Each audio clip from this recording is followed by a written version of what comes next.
আসসালামু আলাইকুম। কি অবস্থা সবার? কেমন আছো সবাই? আলহামদুলিল্লাহ আমি অনেক ভালো আছি।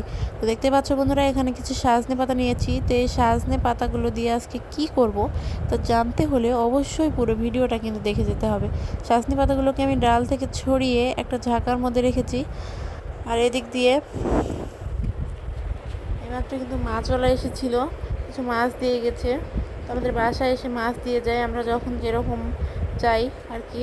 তো এখানে 3টা মাছ নেওয়া হয়েছে, তো একটা পাঙ্গাস মাছ নেওয়া হয়েছে। আমার মেয়ে পাঙ্গাস মাছ খেতে বেশি পছন্দ করে, এজন্য একটা পাঙ্গাস মাছ নেওয়া হয়েছে। আর বাকি মাছগুলো আমাদের জন্য নিয়েছি।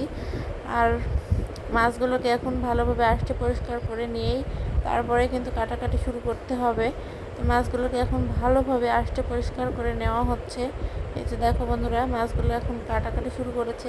আর এদিক দিয়ে কিন্তু আমি সজনে পাতাগুলোকেও সুন্দর করে একটা একটা করে বেছে নিয়েছি। তো এই সজনে পাতাগুলো দিয়ে আজকে শাক রান্না করা হবে। আর এই সজনে শাক খেতে অনেক মজার হয়। তো এই সজনে শাকগুলো পুঁই শাকের পাতা দিয়ে কাটতে হবে। তাই আমাদের গাছ থেকে কিছু পুঁই শাকের পাতাও উঠে নিয়ে আসা হয়েছে। আর এদিক দিয়ে দেখো বন্ধুরা, কিছু খড়ি কেটে রেখেছে আমাদের গাছ থেকে, যেহেতু গ্রামের মানুষ মাটির চুলায় বেশি রান্না করা হয় এজন্য আর কি। আর আজকে আকাশের অবস্থা কিন্তু খুব একটা ভালো না, একটু পর পর শুধু বৃষ্টি আসছে। আর আকাশ কেমন যেন মেঘলা হয়ে আছে। এই যে দেখো, একটু রোদ বের হয়নি আজকে। আর এই যে সেই সজনে গাছ, এই গাছ থেকে কিন্তু পাতাগুলোকে নেওয়া হয়েছিল। এই যে দেখো বন্ধুরা, পাতাগুলো দেখতে অনেক সুন্দর লাগছে মাশাল্লাহ। তো এখন আরও কিছু পাতা এই গাছ থেকে এখন নিয়ে নিলাম।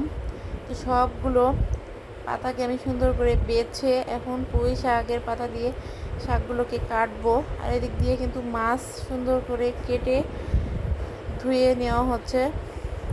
আর শাকগুলোকে এখন কাটা হবে। এই ছিল আমার আজকের ভিডিও। তো ভিডিওটি ভালো লাগলে সবাই লাইক, কমেন্ট, শেয়ার আর সাবস্ক্রাইব করে সবাই ভালো থেকো। আল্লাহ হাফেজ।